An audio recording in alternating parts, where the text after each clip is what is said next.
অনুষ্ঠান বাড়ির দই কাতলা এত বেশি টেস্টি হয় কেন তার সিক্রেট রেসিপি নিয়ে হাজির হয়েছি।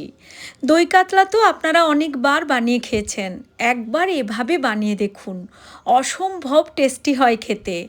নমস্কার, আমি লিপি, লিপিস কিচেনে আপনাদের স্বাগত জানাই। আশা করছি আমার আজকের এই রেসিপিটি আপনাদের ভীষণ ভালো লাগবে। আমার চ্যানেল এখনও না সাবস্ক্রাইব করা থাকলে চ্যানেলটি সাবস্ক্রাইব করার অনুরোধ রইল। এখানে আমি 5 পিস কাতলা মাছ ভালো করে ধুয়ে জল ঝরিয়ে রেখেছিলাম। এখন এর মধ্যে মিশিয়ে নিচ্ছি পরিমাণ মতো লবণ আর পাতিলেবুর রস। এখানে একটি ছোট পাতিলেবুর অর্ধেক অংশের রস মিশিয়ে নিলাম। এই রান্নায় আমি হলুদের ব্যবহার করব না, তার জন্য একটু লেবুর রস মিশিয়ে নিলাম। এতে করে মাছের যে একটা আষ্টে গন্ধ থাকে সেটা চলে যাবে। মাছটা ম্যারিনেট হতে থাক, সেই সময় আমি মশলা তৈরি করে নিচ্ছি। মিক্সির জারে নিয়ে নিলাম 5-6টা কাঁচা লঙ্কা আর বড় সাইজের একটি পেঁয়াজকে বড় বড় টুকরোতে কেটে নিয়ে দিয়েছি। 8-10টার মতো কাজু বাদাম নিচ্ছি। এছাড়াও নিয়ে নিচ্ছি 1 চামচ মতো সাদা তিল। তিলের পরিবর্তে আপনারা চাইলে চারমগজও ব্যবহার করতে পারেন। এবার এখানে খুব অল্প একটু জল দিয়ে মশলাটাকে একদম মসৃণ করে বেটে নিচ্ছি। পেঁয়াজ থেকেও যেহেতু জল বের হবে, তাই খুব বেশি জল দিতে লাগবে না। মশলাটাকে এভাবে বেশ মসৃণ করে বেটে নেওয়া হয়ে গেছে। এখন দই কাতলার দইটা রেডি করে নেব। আর এখানেই আমি 2টি সিক্রেট উপকরণ মেশাবো। দিয়ে দিচ্ছি পরিমাণ মতো লবণ আর চিনি টেস্টটাকে সুন্দর ব্যালেন্স করার জন্য। আর দিচ্ছি এখানে জায়ফল। জায়ফলের একটা সুন্দর ফ্লেভার থাকে। এখানে জায়ফলটা আমি গ্রেট করে দিচ্ছি, তবে খুব বেশি দেয়া যাবে না, খুব অল্প করেই দিতে হবে, কারণ এর একটা স্ট্রং ফ্লেভার থাকে।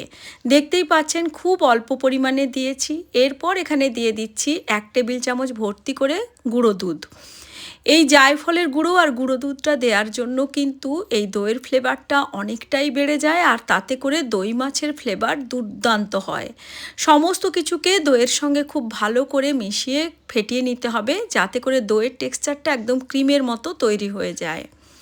এরপর ফ্লেম অন করে এখানে একটি ফ্রাইং প্যান বসিয়ে দিয়েছি রান্নার জন্য। আজকে রান্নার জন্য আমি ভেজিটেবল অয়েল ব্যবহার করছি। রান্নাটাকে একটু সাদা রঙের যাতে হয়। এখানে আমি ম্যারিনেট করে রাখা মাছগুলো ছেড়ে দিলাম। তেল গরম হওয়ার পর দুদিক থেকেই হালকা লালচে রং করে ভেজে নিতে হবে।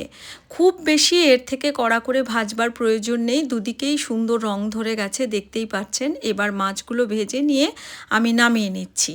বাকি রান্নাটা এই তেলেই হয়ে যাবে। তার জন্য দিলাম 2টি শুকনো লাল লঙ্কা, একটি তেজপাতা ছিঁড়ে দিয়েছি, অল্প একটু গোটা জিরে, কয়েকটা গোটা গোলমরিচ, 3টে ছোট এলাচের মুখ ফাটিয়ে দিয়েছি, আর একটা দিয়েছি দারচিনি স্টিক। ফোড়ন ভাজা হয়ে মিষ্টি গন্ধ বের হলে এখানে আমি ছোট সাইজের একটি পেঁয়াজকে কুচিয়ে যোগ করেছি। পেঁয়াজটাকে একটু সময় নিয়ে হালকা রং ধরা পর্যন্ত আর পেঁয়াজটা একটু নরম হয়ে যাওয়া পর্যন্ত ভেজে নিয়ে দিয়ে দিচ্ছি 1 টেবিল চামচ ভর্তি করে আদা রসুন বাটা। আদা রসুন বাটা দিয়ে লো ফ্লেমেই কিন্তু আদা রসুনকে একটু কষিয়ে নেব, যাতে করে আদা রসুনের কাঁচা গন্ধটা চলে যায়। আদা রসুনের কাঁচা গন্ধ যাওয়া পর্যন্ত 1 মিনিট মতো ভেজে নিয়েছি। এবার ফ্লেমটাকে একদম লোতে রেখেই গুঁড়ো মশলা যোগ করলাম। 1 চামচের একটু বেশি পরিমাণ দিয়েছি কাশ্মীরি লাল লঙ্কার গুঁড়ো।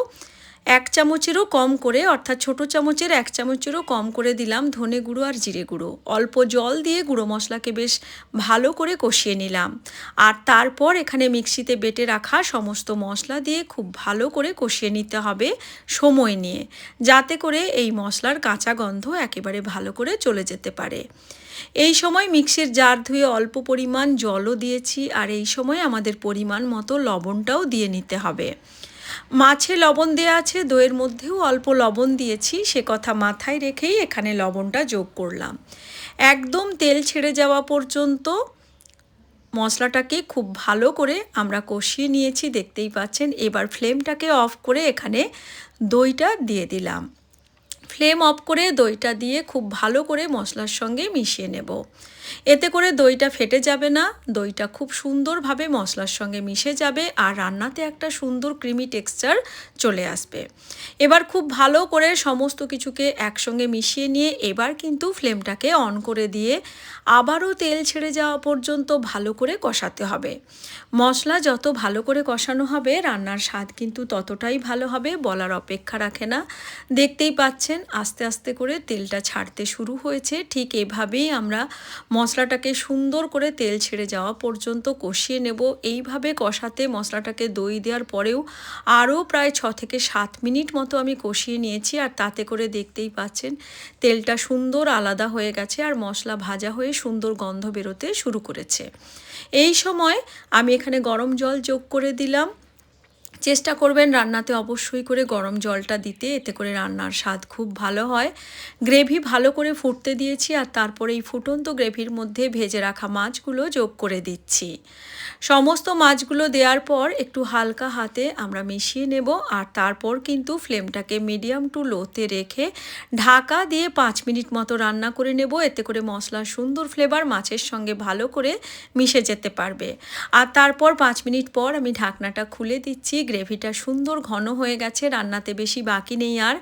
এখন কয়েকটি কাঁচা লঙ্কা, হাফ চামচেরও কম দিলাম গরম মশলার গুঁড়ো আর দিচ্ছি 1 চামচ ঘি। গরম মশলা দিয়ে হালকা হাতে মিশিয়ে নেব ভালো করে। আর তারপর কিন্তু আমরা ঢাকা দিয়ে জাস্ট 30 সেকেন্ড মতো রান্না করার পরেই ফ্লেম অফ করে রেখে দেব ঢাকা দিয়ে স্ট্যান্ডিং টাইম দিয়ে প্রায় 4 থেকে 5 মিনিটের জন্য। আর তাতে করেই আমাদের একদম অনুষ্ঠান বাড়ির দই কাতলা রেডি হয়ে যাবে পরিবেশনের জন্য। দেখতেই পাচ্ছেন কতটা লোভনীয় দেখতে হয়েছে, খেতেও দুর্দান্ত হয়। আশা করছি আমার আজকের এই দই কাতলার রেসিপি আপনাদের ভালো লেগেছে। লাইক, শেয়ার, কমেন্ট করার অনুরোধ রইল। আজকের মতো এই পর্যন্তই, আবার হাজির হব নতুন কোনো রেসিপি নিয়ে। Thanks for watching.